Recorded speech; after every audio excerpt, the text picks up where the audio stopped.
We're going to be in Hebrews chapter 13. We'll turn there. And admittedly, I did not get as far as I wanted to. One sermon became two, and I hope it's not three. So, we're going to be in Hebrews 13, looking just at verses 1 through 4 this morning. The author packs quite a bit of stuff in this last chapter. Make sure that we go over it well. Before we get into that, though, let's spend a few moments of prayer. Father, we're grateful for your word and for the instructions it gives, and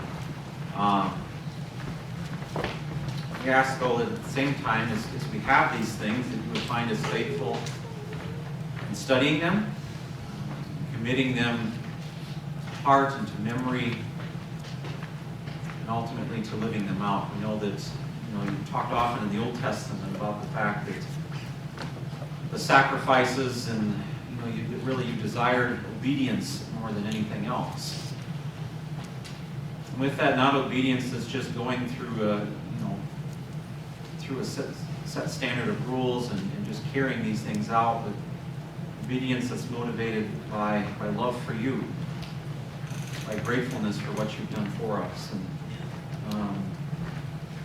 so, Father, I ask that you'd really just help us to truly understand and appreciate the commands and the instructions that you give us. Understanding that these are for life really as you meant it to be from the beginning until we messed things up. This is how it was meant to be. So, Father, help us to understand, again, just the benefit of following them, the benefit that they bring to our lives, to the relationships that we have with people, and really to our the places that we live as well. We're grateful for the salvation that you've given us. We just give you all the thanks and praise you.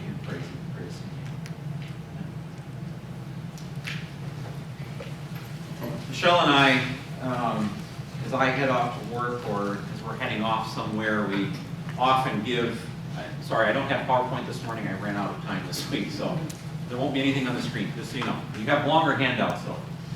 As we head off to work, though, or we're heading out on a date or somewhere to see someone, we often give the babysitter, before you run out the door, it's, okay, you need to do this, and this, right? Give them those last-minute instructions before you go. And reminders to the kids, of course, you need to behave, you need to do this. Whether or not they follow that, on the other hand, is a whole other matter. But as I was reading through Hebrews 13 this week, it seems to be this hodgepodge, if you will, of final instructions before he signs off at the end of, okay, here it is, and here's the last minute things I needed to tell you. And while we come to these at the end of the book, they're not just last minute instructions, though. They're not part of a quick salutation before he concludes his letter, or this epistle. In chapter 11, the writer offered to the readers examples of faith as he recalled Israel's patriarchs and matriarchs and said, look to these men and women, look to how they lived. Then in chapter 12, we find the encouragements to walk by faith, to walk as they walked, to look to their example. And now as we come to in chapter 13, we encounter now the evidences of faith. That if we have this relationship with Christ, if we are living by faith, then there should be some things that are characteristic, there we go, of our lives as we live them. If we claim to be saved by the blood of Jesus, and if the Spirit of God is living within us, if we're cooperating with His transforming work, then there should be evidence, I think, in our lives that we are really walking by faith and not by sight. James, while often misunderstood, he echoes this point in his epistle. He says in chapter 2, verses 14 and verse 18, he says, what good is it, my brothers and sisters, if someone claims to have faith but does not have works? He says, can this kind of faith save him? He says, but someone will say, you have faith and I have works. He says, no. He says, show me your faith without works and I will show you faith by my works. In James, the objector's comment is something to this effect, that some have faith, others have works, don't expect everyone to have both. And James is kind of disgusted by this thought, and he remarks, he says, no, believing that God exists doesn't cut it. Lots of people believe that God exists. He says even the demons believe in God. He says, but at least they tremble and fear. He says, not even humans, as we think about it. And you think to Romans chapter 1, not even a human does that. James says, no, faith cannot exist or be seen without works, one person remarked. There should be these evidences of our faith, of our relationship with God. Ephesians chapter 2, verse 10 tells us what? That we were created, what? Unto good works. Things to do, prepared beforehand, right? Faith as described in Hebrews, should be able, I think, to be seen. And so, these may be closing exhortations, but we don't want to just skip over them here at the end. I'm one of those people that, you've got the you just kind of skip over the introduction. That's not important. You go right to chapter 1, right? And you hit the last chapter. I don't need to read the conclusion. That's just nonsense. I got the meat of the book. I don't need the other two. No, we got to stop and we got to hit all of these. If we placed our faith in Him for salvation, we're grateful for that. Now we know, as the writer says, there's specific responses that we should be seeing because of that internal change.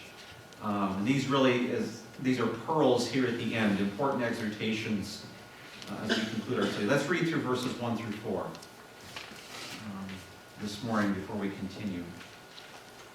He says this, he says, brotherly love must continue. He says, don't neglect hospitality. He says, because through it some have entertained angels without knowing it.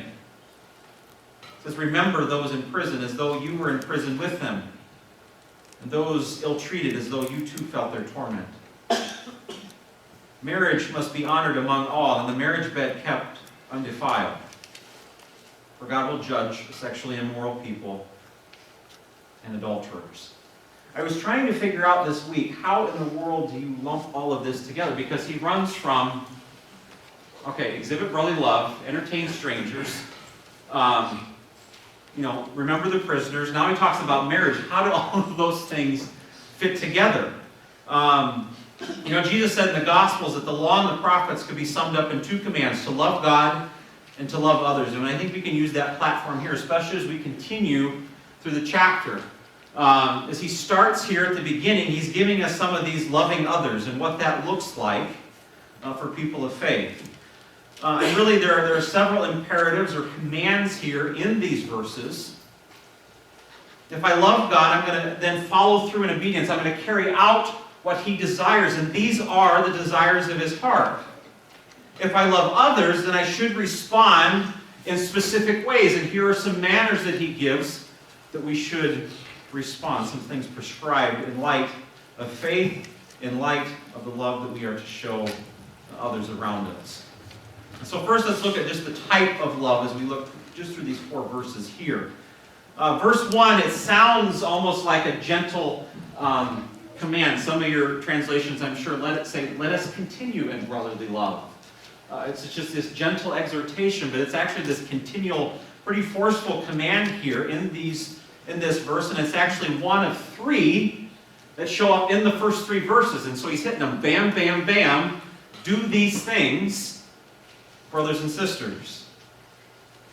They were already exhibiting love amongst one another. Chapter 6 and verse 10, and chapter 10 verses 32 to 34 show us that. But based upon the commands, I just had this hunch, were they coming to a point in their life and in where they were at that maybe they were going to start failing in this. Maybe persecution was going to start worsening, and so they needed these exhortations, these encouragements, these commands to continue. And I think at the very least, it's another warning, if you will, not to grow apathetic in this toward one another. Because, we can at times just kind of go through the motions, and now we just do this, and over time things dwindle, don't they? Unless we keep reminding ourselves that these are important and that we need to keep about these things. Why love specifically? Why does he say this? Remember, love is the hallmark of Christian faith. This is actually Philadelphia love here. This is brotherly love. But in the New Testament, Philadelphia and agape are very, very closely tied and knit together as we read through the Scriptures. The two words go hand in hand. Philadelphia denotes specifically, it's this, if you want to define it. It's love that binds the community together as brothers and sisters within the family of faith. I'll say that again. It's love that binds a community together as brothers and sisters within a family of faith. Now, within the culture, this was specifically related, if you will, to family love. This is the love between brothers and sisters, between kids and parents. And this was kind of radical, if you will, and ridiculous at the time to put it outside of that family context. And now saying, hey, you have a whole new family of brothers and sisters now. Really, though, as I was thinking about it this week, we're all blood relatives, aren't we? We're all under the blood of Christ. And so we're all blood relatives. We've all, as believers, we're all related and bound together.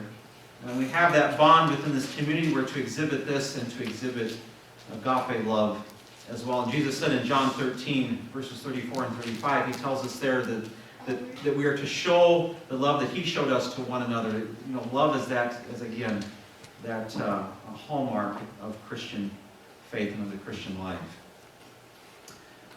Next, some imperatives to love, some things to think about here as we consider love itself.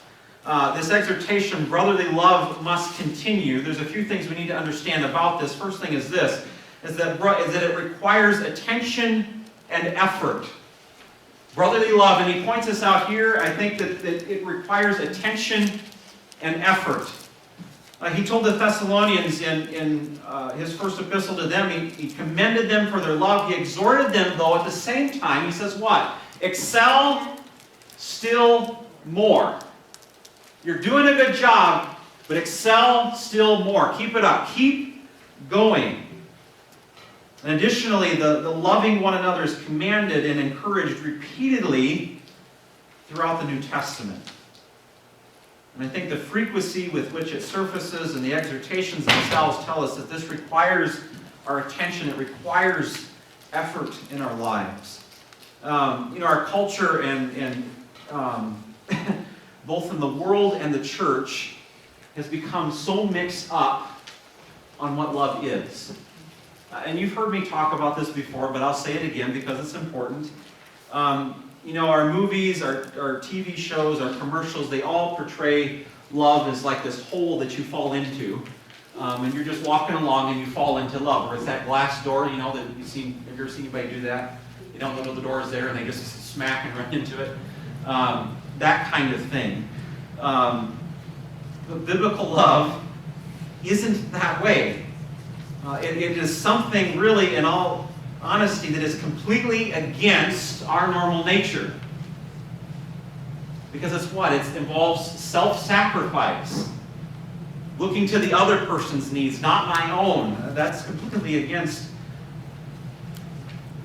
what we would normally think of and what our culture presents as love. A couple of things in regard to this, and we don't just automatically, of course, fall into it.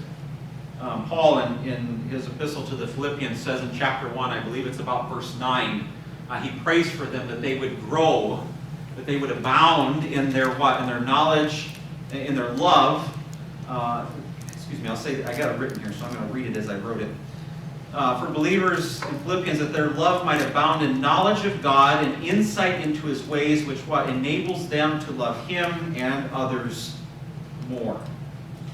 And so we need to understand how to love properly by what? Studying God and how he lives, and then living those particular things out, or how he loves us, and living those particular things out, putting them into action purposefully. Love is also something, as we see here, that we deliberately think about how we will show it. We need to deliberately think about how we will show it. I think, if we use the world's grid or go by the world's philosophy, we're going to end very messed up. However, if we turn to 1 Corinthians 13 and we use that grid to process our actions, it's going to give us a pretty good idea of whether or not what we are doing is labeled as love. We need to think, I think, at times deliberately about these things because we're prone to think more about ourselves and loving ourselves and what benefits me than always what is beneficial and loving toward the other person. And I'm grateful, that I think as we start out in the Christian life, that these things are hard. And I'm grateful that by His grace that we continue to transform and we're brought more into the image of Christ, and these things become easier. That's not that we still don't need to put the effort in, but I think they become a little bit easier along the way as we surrender ourselves to the Lord. So this requires attention, it requires effort. We also need to understand that this love is founded on God's great love for us in the gospel.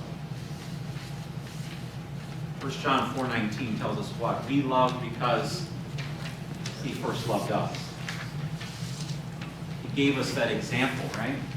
He sent His Son to be the atoning sacrifice, to redeem, to ransom, to restore that relationship.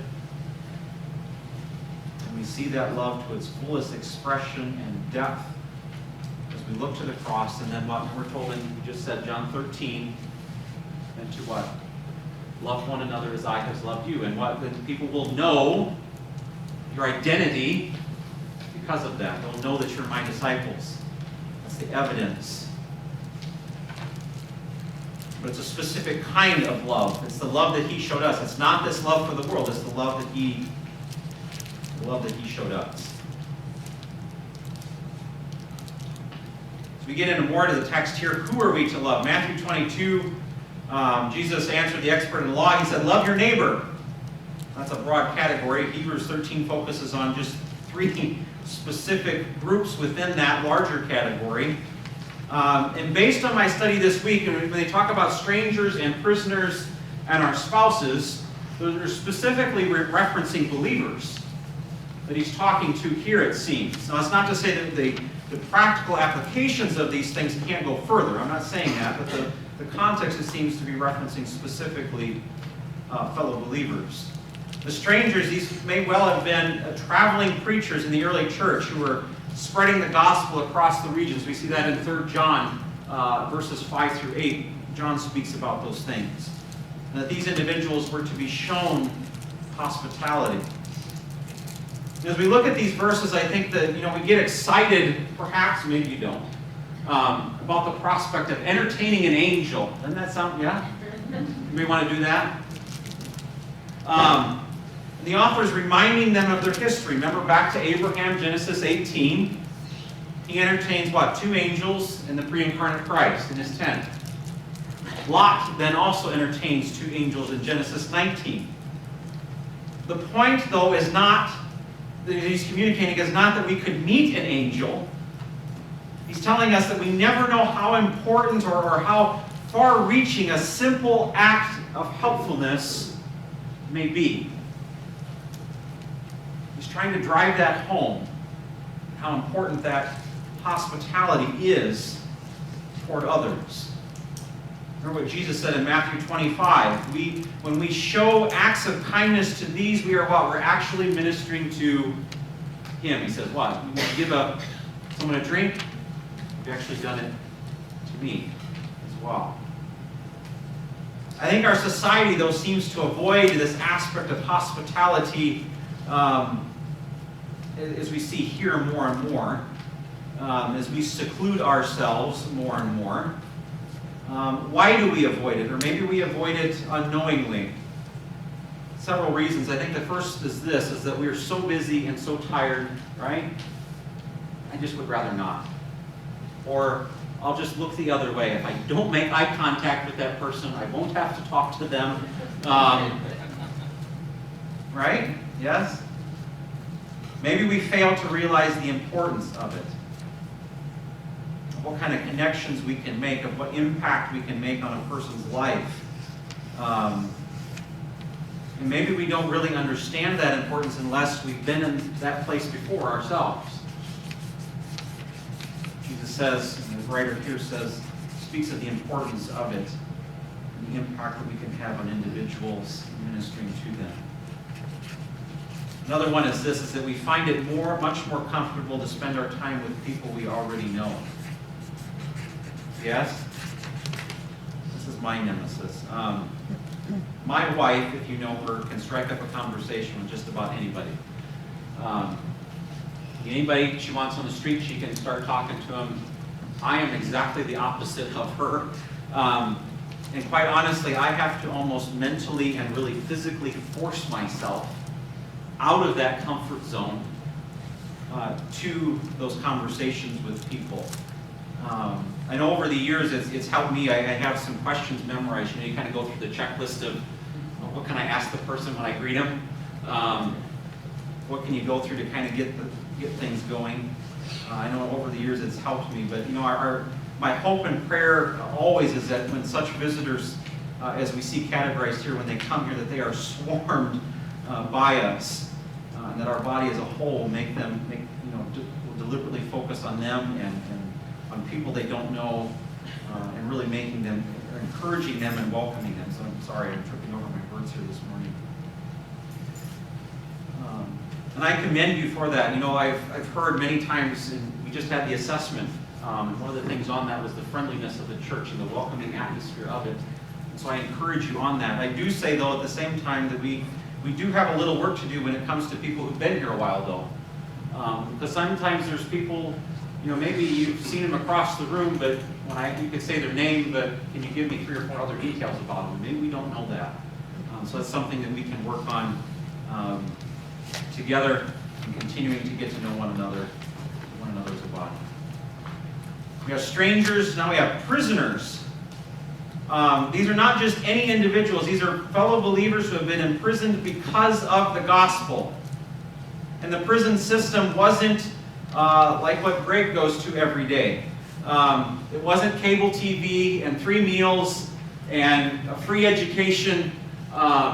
That was not the prison system that they had in the day. Prisoners at that time depended on family and friends to just get food for the day, to get clothing, to get the essentials that they needed. And I think when we read this text and we talk about remembering the prisoners, we get kind of confused by that English word remember, because it carries so much more. It's not just, we often use it, as a greeting or something of, I'll be thinking of you. That's great. I'm glad that you remember me, but that doesn't do me a whole lot, does it? The remember here is not just thinking of individuals. It's not just, I remember so-and-so from back when. It's not that kind of remembering. It is the thinking, but the knowledge results in specific action taken on behalf of that individual. And so I'm thinking of them, and now I'm going to do something as a result of my remembering them. As we hear about the persecuted on Sunday mornings, we talk about the persecuted church. But in reality, it doesn't amount to a hill of beans if all of it is just some additional information for us. If it's just some facts to hear, it doesn't mean a single thing. The knowledge should drive us at the very least to pray fervently for these individuals. We don't know them by name, but they are our blood relatives. So we need to remember, we need to pray, we need to do what we can for these brothers and sisters around the world. Maybe it's somebody even here locally. There's believers in our prison systems and in our jails right now. Maybe it's going to visit them and encouraging them in their walk. Next individual or group of individuals is spouses. Read in verse 4 that marriage must be honored, which means to approach it with a view of the highest respect, a valued prize, a precious stone. That's how we're to approach marriage. That's how we're to approach our spouse. Ravi Zacharias related a conversation he had with a reporter, I don't know how long ago it was. He said he was having a talk, and the reporter came in, said they wanted to tape a few minutes of it. He said, okay, that's fine. Anyway, the reporter stayed through the entire conversation and wanted to walk him back to the place he was staying. And he says, okay, that's fine. And she had a number of questions along the way. And one of them, she said she was particularly puzzled in her mind why Christians are so against racism, she said, but then discriminate against homosexuality. He asked her a few questions, and then he made the remark to her. He says that the race of a person is sacred.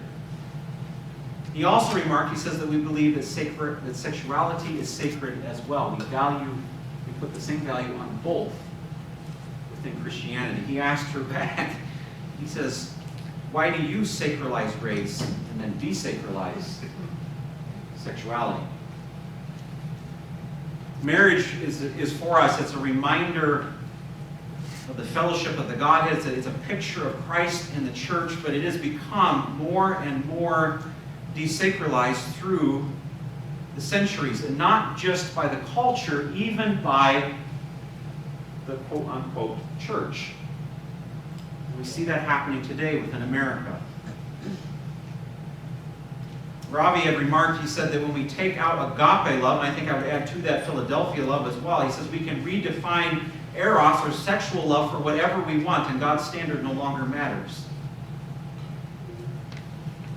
And isn't that just the case from the beginning, that when we throw out God's standards, we mess up everything? Amen. We do. So he says, take up this view of God, that he has of the marriage bed. Remember that God will judge those who don't abide by his standards. Well, why do this? Why hold these views? Why go through with this? Because our obedience pleases him. This is his will for us. Amen. This is our purpose, is to glorify the Creator, and following through with these things and doing these things as he desires.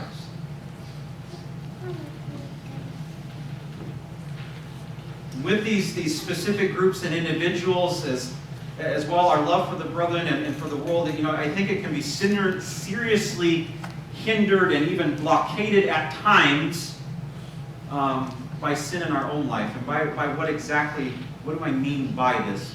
I want to look through, last thing this morning, is some hindrances to love.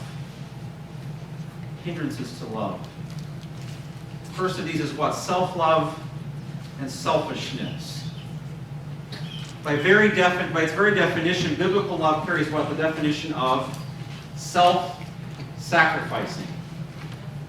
Commitment to what? Another's needs. Seeking the highest good of another. And I think most of the conflicts that we run into relationally with folks is due to the fact of these things. That self-love has entered into, or selfishness has entered into the situation. I love myself too much. I'm more concerned about me at the moment, my way or the highway, than the other person. And then we butt heads and we have conflict and so on and so forth. Following in the footsteps of Christ and carrying out the commands we see here really demands that we fight against these things, against self-love, against selfishness. Somebody brought up this week, they said, where in the Bible, everything today is about you have to love yourself first. And they said, where in the Bible do we see it said, love yourself? It's just kind of an automatic that it assumes you already love yourself. And it points us rather in the other direction, what? To love God and to love others instead. Second hindrance is this, it's pride. Pride. It probably could be joined with the other two. It's very closely related. It elevates me and my mind above everyone else in a couple of areas. Let's start first in relation to God. How does it develop it there? How does it react there? It says that I know better than God does, which is such a foolish statement, isn't it? I know better than God. And we may not say it with our actual words, but we do with our action. When we respond in a specific way, or we do something specific God hasn't told us to do, we're basically saying, God, I know better than you do. I know better than you do. This is the better way. Now, we don't go there mentally, but that's what's happening. In relation to others, it also says that I am superior to those around me. in some form or another. Comments like, well, I would never behave that way, right? That person was, what they were doing, such and such, isn't that just awful? Pride, it usually stems from standards that we set up personally and then we demand everyone else keep, much like the Pharisees in the New Testament. I take my personal preference, I take my rules, and I elevate those things on par then with God's commands, maybe even above. And then pride ultimately sets me what? Up as God. I was thinking of Satan this week. Not that I am praying to him or regularly thinking about him, but Isaiah 14. I will be higher than God. It's pride. And pride destroys love because it's exactly the opposite of biblical love. There is no focus on the other person. There is no humility, which are the very definitions of biblical love. Another hindrance is this. It's impatience or intolerance of others' imperfection. How many of you are patient people? I saw a half a hand. I thought that I was a pretty patient person. I could tolerate a lot. I could deal with a lot. I thought, boy, I am good. I have arrived. And then I had kids. And I love them to death. They're in Illinois this morning. That's why they're not here. But I realized when I had kids how impatient of a person I still am. And isn't it interesting how God kind of gives us those wake-up calls once in a while in our lives? Well, you think you arrived, right? Okay, well, here's this. Not that he's being mean. He just continues in grace and love to help us mature each day into the image of Christ. But those comments of the, Dad, what? Dad, what? I'm right here. Dad, what? Or the, don't do that. Please stop. Be nice. Don't do, I told, don't do that. And you feel yourself being that broken record throughout the day.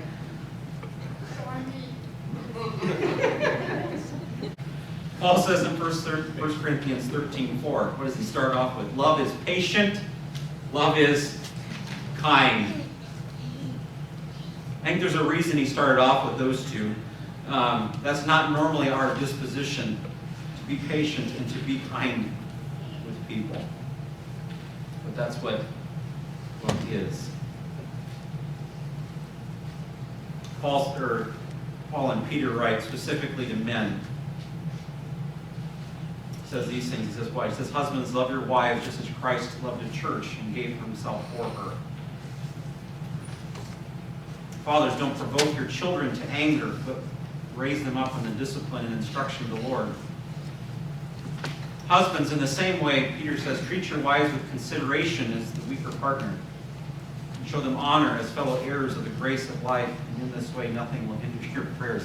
Those verses kept coming back to patience, tolerance. And tolerance, I'm not speaking of putting up with sin. We still need to call sin out for what it is. We can do that with grace and with love, though. But it's, my personality is a little different than your personality. It's not that you're sinful because you're different than me. It's just the way God created us. We need to learn to put up with one another in those things and give each other a little extra consideration. 1 Peter 3:8, to all of us, he says this. Finally, all of you be what? Harmonious, sympathetic, affectionate, compassionate, and humble. Ephesians 4, you must let no unwholesome word come out of your mouth, but only what is beneficial for building up the one in need, that it may give grace to those who hear. You must put away what? Bitterness, anger, wrath, quarreling, evil, slanderous talk. I think all of those things related to things of being impatient with people. It says instead, be kind to one another, compassionate, forgiving one another, just as God in Christ also forgave you. Why these verses? Why these instructions? Because our sinful flesh, in that we are prone yet to be impatient and unkind to people. And when we do that, we often end up saying something we shouldn't. And we we often end up doing something we shouldn't. So we have to fight against these things in our lives. And how do we do that? I think a couple of different actions. I know that have helped me personally. Maybe they'll help you. First thing is this, is stepping back from the situation for a moment. And I use that word moment. It could be a second or two. Maybe it's a day. Maybe it's a week. Maybe it's sometime longer. Sometimes each situation, I think, warrants something different as far as length goes. But stepping back helps for me personally to give perspective for a moment and to evaluate the situation. Is my immediate reaction to it really appropriate? Is this Christ-like? Is there something else I could do that would be better at this point? Should I just leave these words unsaid altogether? Often the initial comments or reactions that we might take are fueled by the immediate emotions, and those emotions may be appropriate. But sometimes, if we're not careful, they can lead us into things that end up hurting others. And so stepping back gives us a chance to process the emotions, maybe let them aside, and then to respond as Christ would, to walk as he walked. I know for me, the initial emotions at times can cloud my judgment, and so I have found over the years that if I write some things down, write a response down, and then I read it, and then I revise it, and then I revise it, and then it usually takes 3 or 4 times. And then, as the Spirit convicts me, don't say this, you need to say this, or maybe it's, I just don't need to say anything at all. Maybe it's just something that bugged me, and it really didn't bug anybody else, and it was just something that I have to deal with within my own spirit. But also taking a short breath before I respond helps. Just that second of pause allows our mind to catch up with our mouth and our body and cut it off at the pass. Proverbs 13, verse 16 says, every shrewd person acts with what? With knowledge. But a fool displays his folly. Proverbs 18:13, the one who gives an answer before he listens, that is his folly and his shame. The next action I sometimes take is putting myself on the other person's shoes. With my kids in particular, this is, you end up, they do something and you scold them for it, and maybe in a manner that I shouldn't have. If I take just a moment in that situation and step back, put myself in their shoes, maybe it is that they don't have the knowledge to respond in a specific way. Maybe it comes back on me that I haven't taught them how to respond in a certain way in that situation. Or even using the situation to reinforce some things that are already in place. And I say this about my kids, but is that not also the response that we can have with adults as well, stepping in their shoes? We see something happening, maybe that person doesn't know better. Maybe you're the one that needs to step into the situation and gently, with love and grace, bring some correction, bring some instruction into their life. Let's study in the Word together. This is what God desires of us. How can we implement that? How can we put those things into action? As believers, we are in one of 3 states, I think, where we are either just saved, we're in the road to sanctification, we're on that road, or we are at glorification. Who here is glorified? You're breathing? Okay. We all have those imperfections. I was going to joke and say, except me, of course, but no. We all have faults. We're still being molded. We all have struggles. We all have imperfections. And so, we really need to exhibit that patience with one another, really that God is continuing to exhibit with us currently.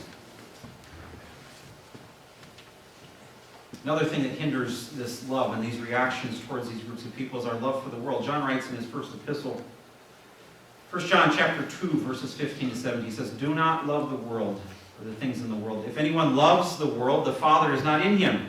The love of the Father is not in him. Because all that is in the world, the desire of the flesh, the desire of the eyes, the arrogance produced by material possessions, is not from the Father, but is from the world. It says what? The world is passing away with all its desires, but the person who does the will of God remains forever. And it can't get much clearer than that. You can't love both God and the world at the same time. He says it's impossible. James says it as well. He says, whoever decides, James chapter 4, verse 4, whoever decides to be the world's friend makes himself God's enemy. I remember hearing someone say some time ago that their goal in life was to earn an Emmy Award. And as I look back now on that conversation and think on it more, the person's goal was focused on their desire for the praise of men. And whether they would have understood it or not, that's immaterial at this point. I think it's okay to dream, but how is that dream focused? Where are our desires focused? What's their basis? I've had a dream for years, and if I was a millionaire, I'd do it. But since I don't play the lottery and I have terrible luck, it probably won't happen. But I always had this dream of having a semi-tractor and a trailer and an excavator and a skid steer and all the attachments, and then you go to these places that just had the hurricanes, had the tornadoes, and you go and you do all the cleanup. Not because I don't care about the recognition, I don't care about if I'm known at all, it's just that I just like helping people. And I have those skills. And I like to use those things to do that. But the love of the world includes the love of the world's praise and applause. And if I love in that manner, I'm loving myself. I'm loving myself. Always concerned about myself. And I'm not loving who? God and those around me. And if I love the world's things, I'm going to be stingy. I'm going to be unwilling to give those things up for the sake of others. How many of you watch the Geico commercials? How many of you have seen the one with the fishing pole? They got the dollar on the end and he's dangling it in front of the person. Yeah. This love of the world is kind of that fight. The world just keeps dangling that thing in front of our face. Here, take this, do this. And so we have to fight against the lure that the world is putting toward us. And the last thing is this, is a sectarian spirit. What do I mean by that? It's not a word we normally hear. It's a spirit of division that says if someone doesn't hold exactly the same beliefs and practices and doctrines as I do, then I can't associate with them, and ultimately I end up alienating them. Now, I'm not saying that we sacrifice truth. There is too much going on in that today. People, in all honesty, I don't know how you could read through the scriptures from cover to cover and come up with some of the things that they do. It's like the government, they've taken the black marker and started marking things out in scripture and redacting them in the name of peace. And they do it in the name of peace by making sin acceptable and applauding it, yay. I'm not saying that we sacrifice that we sacrifice truth. What do I mean? It is a suggestion of a friend. I attend a pastor's breakfast in Hoosburg occasionally. There's a number of guys there that are from Reformed, Presbyterian, some other backgrounds, I don't remember what. But there are guys that we would agree on a number of things. There are also guys that, there are things we would disagree on, just to be honest. A sectarian spirit would say this. It says that I cannot meet with them, I cannot associate with them because they are not from X, Y, and Z church and denomination. And I can tell you that I have had some wonderful times of fellowship with those guys. We don't agree on everything, but just the time spent with them has been encouraging. And there's a guy, I studied his books in school, Walter Kaiser. I didn't even know he lives in the area. He comes up to that breakfast, and the things that I learned from him and some of the other guys, boy, we often can miss much, and we destroy possible blessings with a sectarian spirit. It stems from pride. It causes, I think, division. We were down in West Virginia. This is just another example of it. When we were with the teens in West Virginia, we would go along and there would be a Baptist church and a Baptist church and a Baptist church and a Baptist church and there was like 5 Baptist churches within a mile. I think, what in the world? So we actually asked somebody, why all these Baptist churches? Because the area isn't that populated. There's not that much around there. They all believe something different and they will not associate with the other one.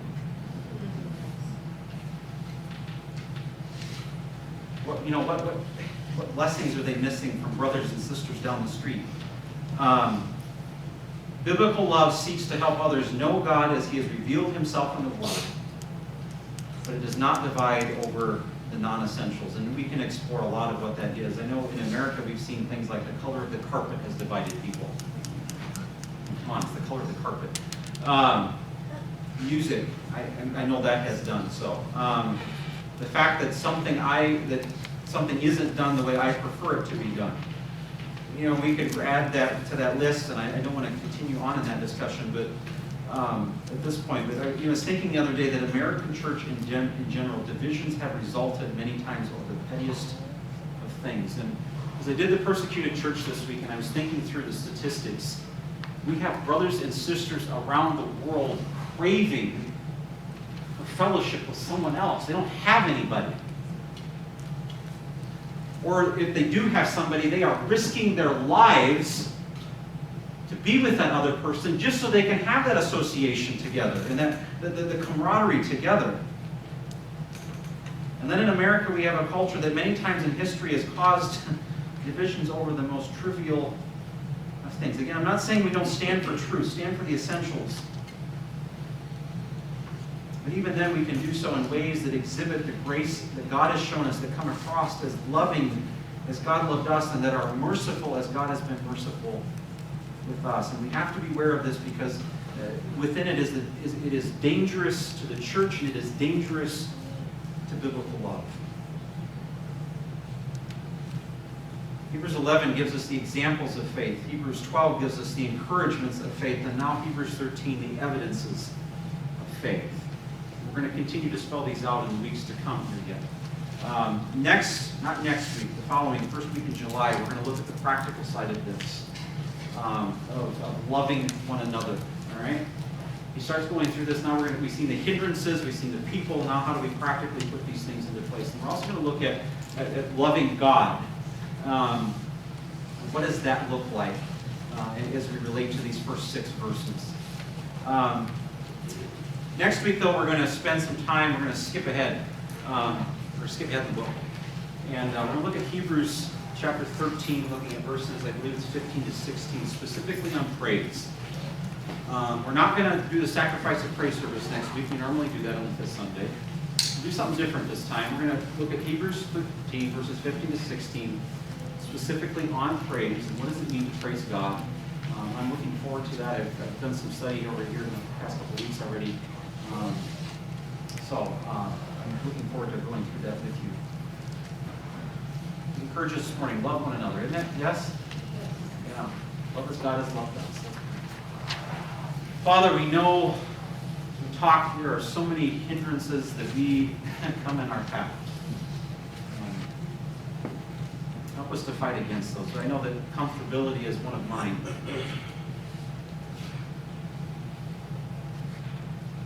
And whether it's just initially talking to a person, whether it's doing a specific action,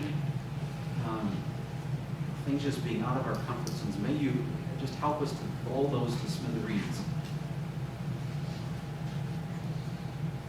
so that we might reach out to others with the love that you have loved us with.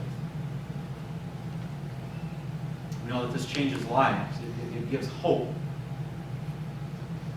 We pray that we would exhibit that same love toward one another within the church. We know that we're growing. We thank you for saving us and help us just to encourage one another in that growth, in that process, and how we can,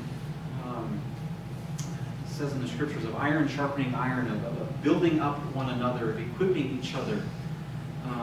Help us to think through that logically day by day and how we can do that in other people's lives and make that investment. Which is really, as we think of that, it's an investment not just in one person, but an investment in the future, an investment in so many other people's lives as well. As they themselves are more equipped and capable of ministering to others. So thank you for what you're doing in us. May we find it our own mission in helping those around us. Thank you for these encouragements and exhortations. We know we need your Spirit, of course, and His enabling strength to live them out. So may we be submissive to Him, cooperative with Him as He works in our lives.